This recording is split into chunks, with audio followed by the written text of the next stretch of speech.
Welcome to Game Domain. On this Halloween day, we have quite the story to tell. The one of Ben Drowned. Created by Alex Hall in 2010. It's a creepypasta based on the Legend of Zelda Majora's Mask, separated into 3 arcs written from 2010 to 2020. Ben Drowned is one, if not the most popular creepypasta of all time. It has pioneered many of the tropes now common in the medium, and shown the many ways to use the internet to create a fascinating narrative, in which the readers have a say in the way the story unfolds. Without further ado, sit back, relax, and prepare yourself for the frights as we go through one of the classics. The first arc, The Haunted Cartridge. Our story starts in September of 2010, with a college student named Jay Decibel. The youngster had just moved into his dorms for his sophomore year, and an old friend of his gifted him an old Nintendo 64. It came with a yellow controller and a copy of Super Smash Bros. 64. However, Jay Decibel quickly grew bored of constantly playing Smash, and decided to scour the local garage sales over the weekend. For his troubles, he gained copies of GoldenEye, F-Zero, and Pokemon Stadium. As he was heading back home, however, a particular house caught his attention. He was greeted by an old man with an odd sort of aura to him. While he did not look weird physically, Jay Decibel still got displeasing vibes from him. Jay Decibel asked if he had any games to sell. The old man replied in the affirmative, and instructed him to wait while he went to fetch what he had. While waiting, our college student noticed a weird sort of mask that looked a little like Majora's Mask from the Legend of Zelda game that had been released 11 years prior, and one that he was particularly looking for during his little shopping trip. When the old man came back, he handed Jay Decibel a gray Nintendo 64 cartridge with the only word Majora written on it. Odd coincidence. The old man explained that it used to belong to a boy of around the same age as our protagonist, who unfortunately didn't live here anymore, and that as a result he offered to give the game for free.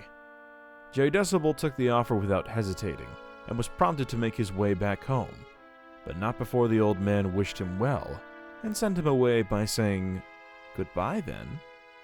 At least, that's what Jay Decibel thought he heard, but when he got home and booted the game, there was a lone save file sporting the name Ben.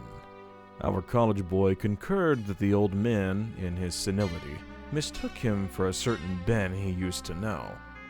Ben's file was near the endgame, but it seems he had never finished the game. Jay Decibel then decided to start a new file, and name himself Link, as players of the series tend to do. To his surprise, the game ran much smoother, and was less buggy than he anticipated, except for the occasional texture errors. And one other thing. NPCs would sometimes refer to him as Link, while other times refer to him as Ben. In an attempt to fix this, Jay Decibel deleted Ben's file, but now NPCs wouldn't refer to him as anything. There was only a blank space where a name would normally be. Tired of dealing with all this, Jay Decibel chose to close the game. He would nonetheless start posting about his experiences with the game on 4chan. The following day, Jay Decibel decided to try numerous ways to modify the game, until he even performed the 4-day glitch, a well-known glitch in the community that allows the user to skip the ending of the 3rd day, and explore the game as it is shown in the credits. However, performing the glitch seemed to really disturb this particular cartridge, and Jay Decibel now found himself in Clocktown, but with all of its inhabitants gone. Our young man tried to advance time, but couldn't. All the while, the laugh of the happy masked salesman echoed on repeat, and replaced the regular background music. Jay Decibel tried to reach a game over by drowning Link, but the latter would only clutch his head, like in his mask transformation animation, with the image of the salesman laughing flashing on the screen. As he continued walking around the empty Clocktown, Jay Decibel couldn't help himself but shed tears at how distorted and depressing the game had turned, with seemingly no way for him to escape. Then, as if things couldn't get any weirder, the Song of Healing started playing in reverse, and the statue of Elegy suddenly appeared on screen, staring right at him with its soulless gaze, causing J Decibel to let out a panicked scream. He tried to flee the statue, but it somehow managed to keep tracking him. It was almost like the statue was haunting him. The thought of closing the game never even occurred to the young man. The terror he felt froze him, and he felt like he was unable to stop playing the game. As a desperate attempt, J Decibel tried to look directly at the statue, but the screen suddenly went back to the happy salesman, then to Link, who turned to stare directly at J Decibel. Eventually, the salesman, the statue, and Link were all staring straight at him. Over the following days, J Decibel would continue playing the game, and as such continued to find himself in unexplainable and disturbing situations.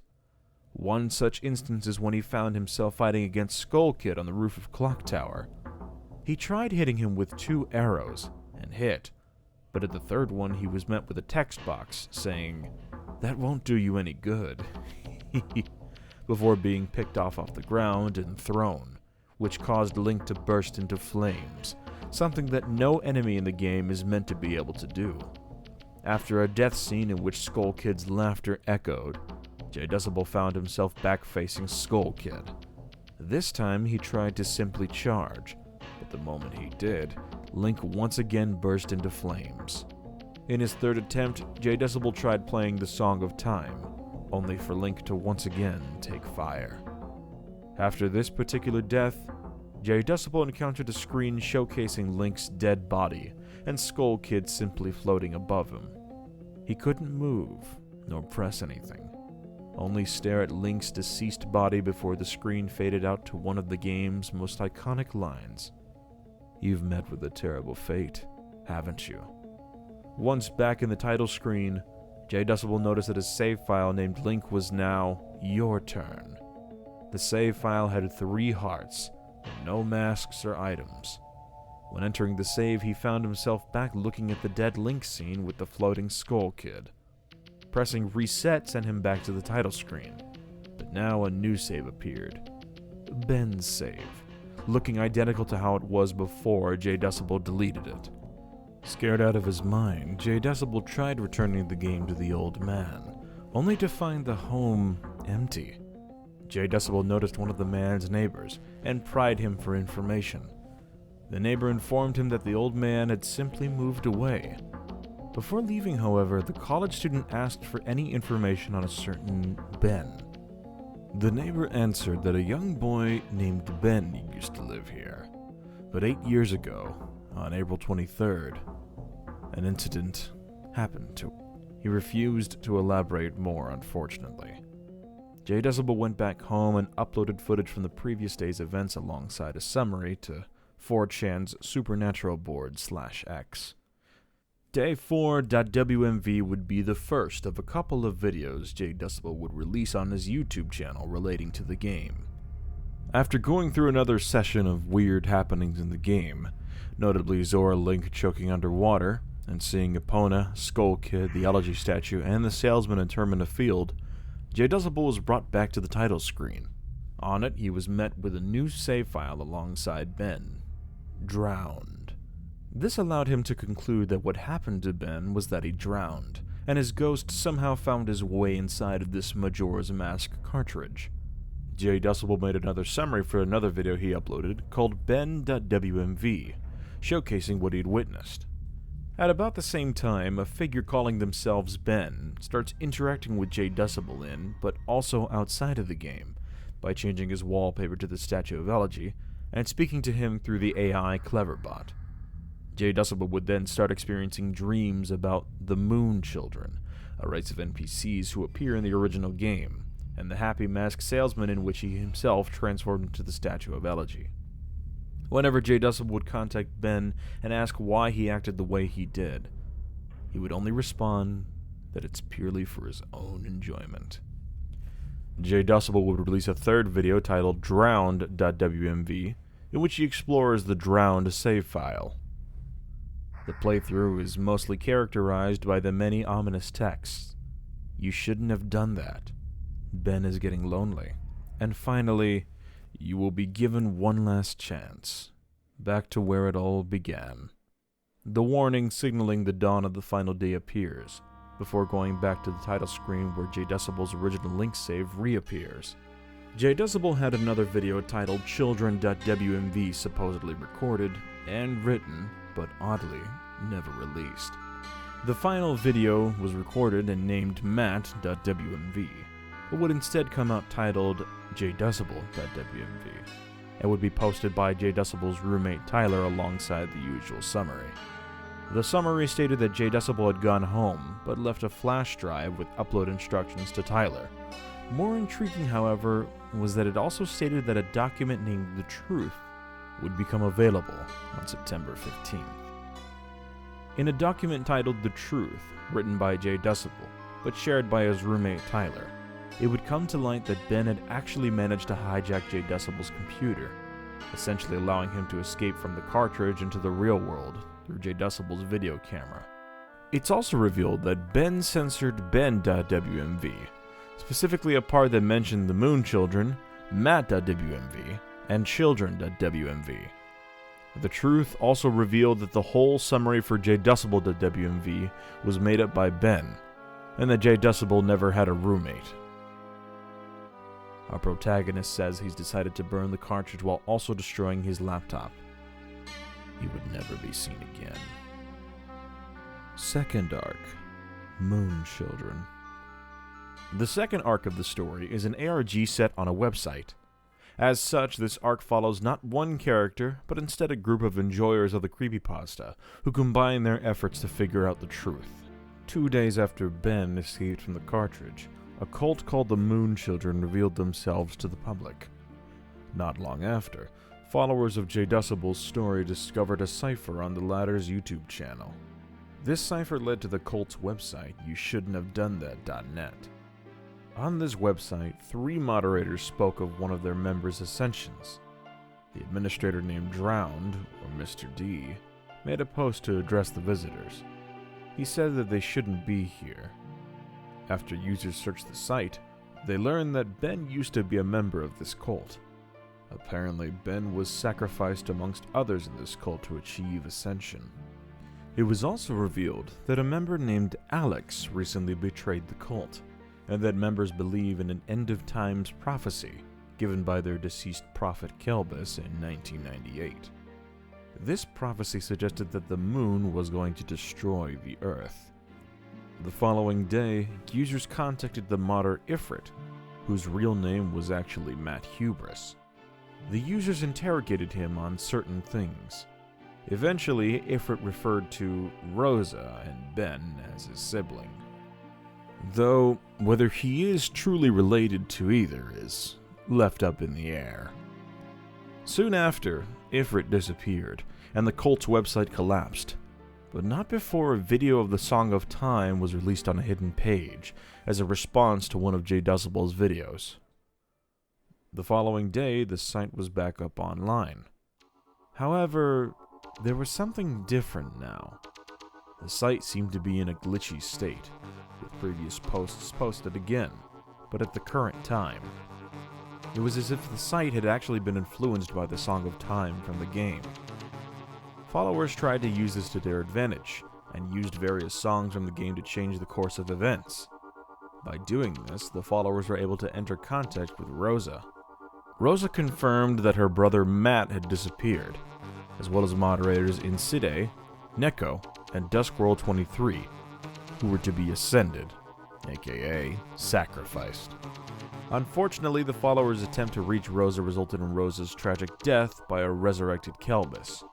At the same time, the traitor known as Alex is murdered for trying to stop the cult. Alex wouldn't stay dead for long, however, as it is discovered that the website loops every 3 days, just like in Majora's Mask, meaning that Alex was still alive in this new cycle. On September 20th, the author of the creepypasta, Alex, was forced to put a stop to the ARG due to financial difficulties. However, thanks to some generous donations, the website was kept up. Following this donation, it seemed that the story was picking back up after some changes were made to the site. In these changes, users found several hidden files that contained things like used assets and documents that seemed aimed directly at them.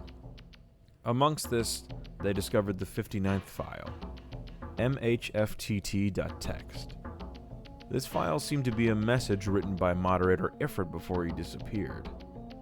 The text in the file speaks of a follower of the story named Cade Ryukazi Hendricks, who spoke with Rosa before her death. Apparently, Hendricks' life was being threatened by who was assumed to be Kelvis.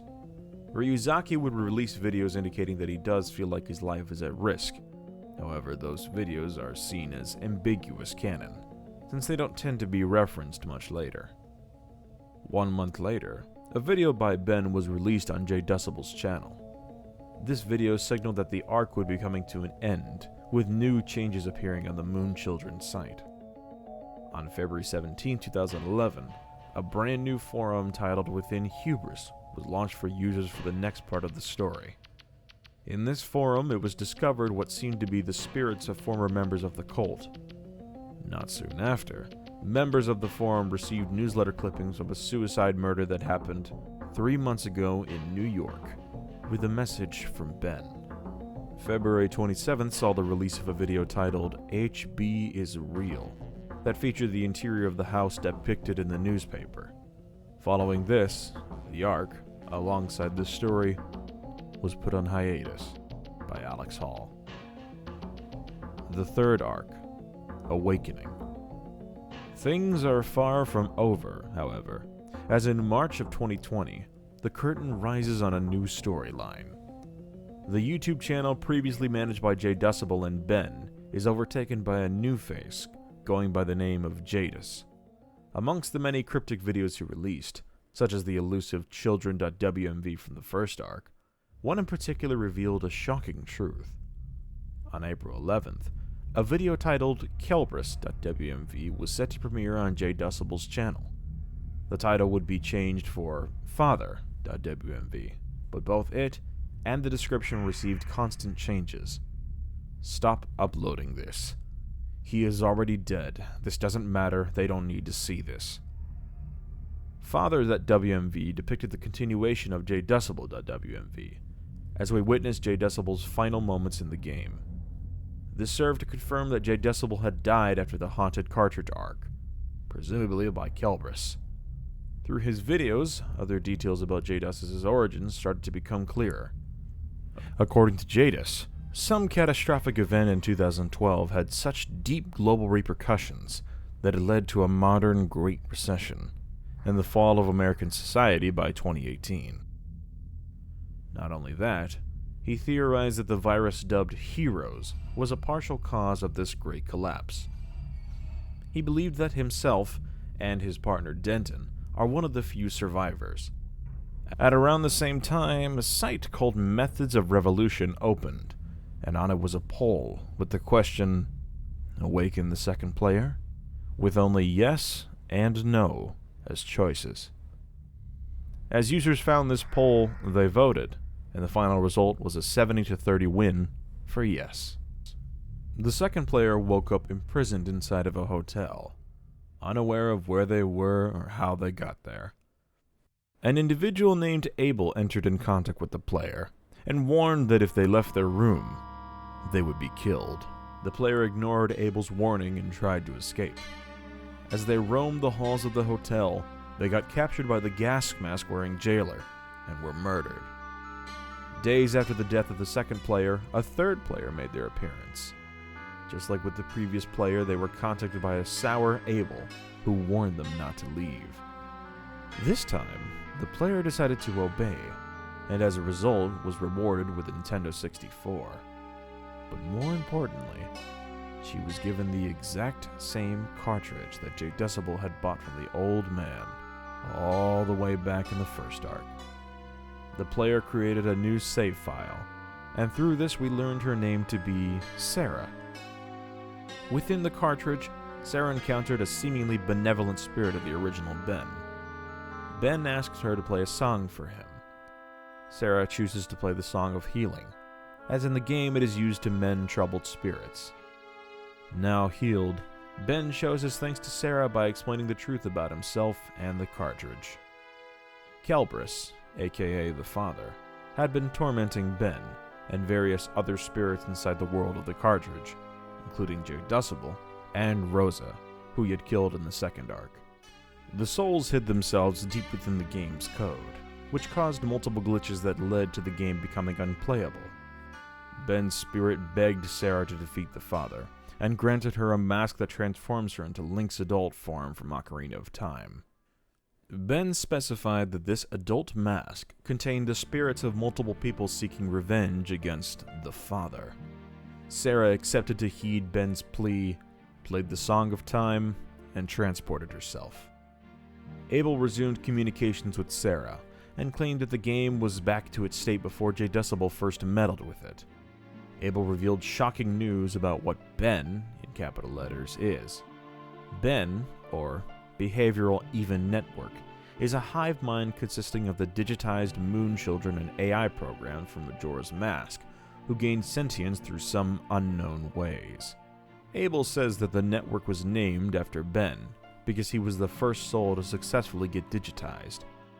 Abel then suggested that Sarah stand by, while he would come to get her out of the cartridge and teach her a couple of other things. Sarah ignored Abel's advice and continued to play the game. Back in Clocktown, the game looked exactly like it normally does. No more glitches, no more weird music, just ordinary Clocktown. On her way, she encountered the potion seller, an unused NPC in Majora's Mask, who actually turned out to be Ifrit. He informed her that Ben was an innocent boy, fan of the Zelda series, who got manipulated and sacrificed by the cult.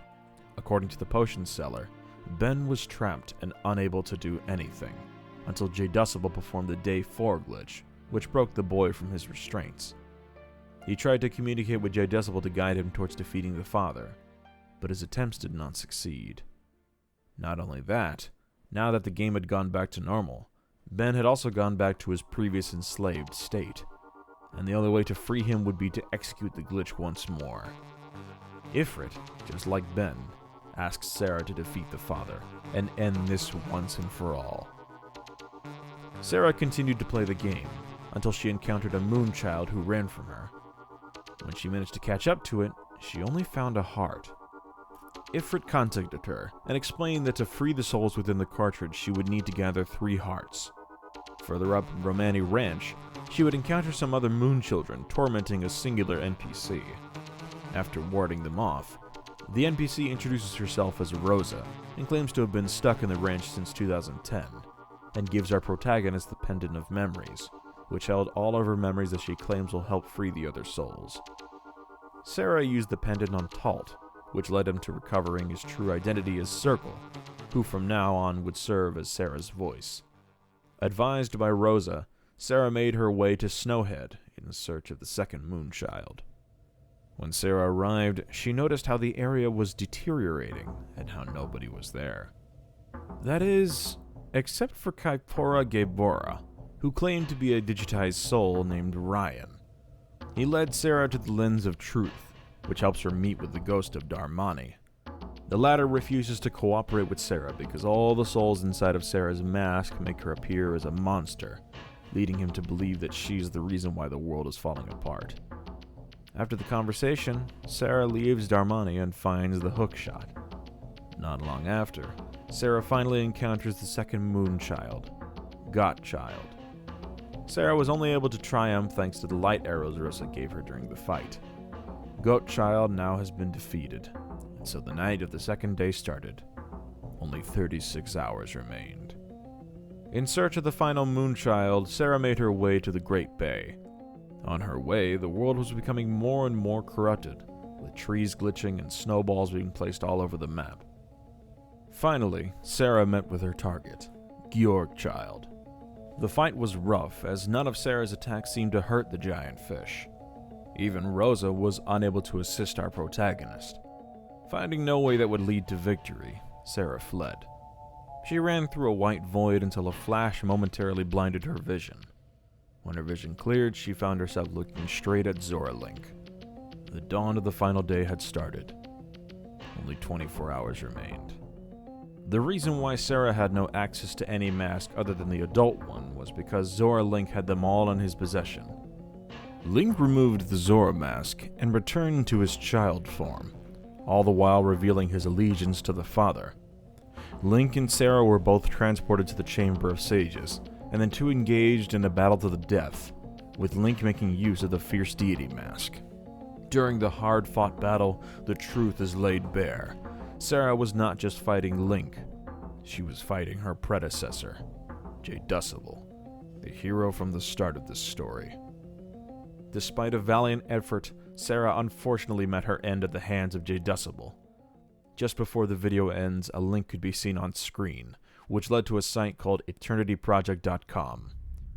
The users could access the site and check on the status of the characters of the story. The Eternity Project site was founded by the members of a group called The Family, whose goal was to ascend out of this world to avoid an upcoming world-ending apocalypse in 2020.